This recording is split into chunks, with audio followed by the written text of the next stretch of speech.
Alright, after 3 years of waiting for Caped Crusader to premiere not on Max but on Prime Video, we finally got Caped Crusader, and it was a very good spiritual successor to Batman series, and we'll talk about that right now.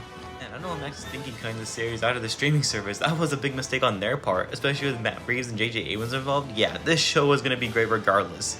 One of the things I really like about the series is that it managed to bring back the faithfulness and vibe that the anime series had, but it's much more adult and mature this time around, especially with Bruce Timm being involved again, and honestly, he was able to go all out with the adult and mature themes this time around than the anime series.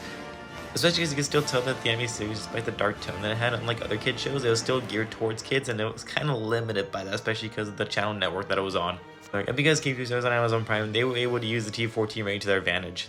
And I like how they changed all Batman mythos and setting into the 1940s because it pays homage Batman's very first appearance in the late 30s, which he debuted in 1939 and onto the 40s, and honestly, that was a really cool nod to his appearance and also to the very early days of Batman, especially with the costume design, which paid homage to his very first costume that he made, especially because he didn't have the blades on his forearms yet.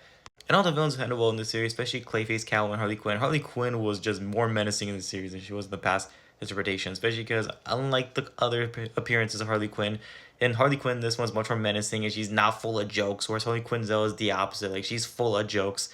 And also I like the change and like the reinterpretation done here with Harley.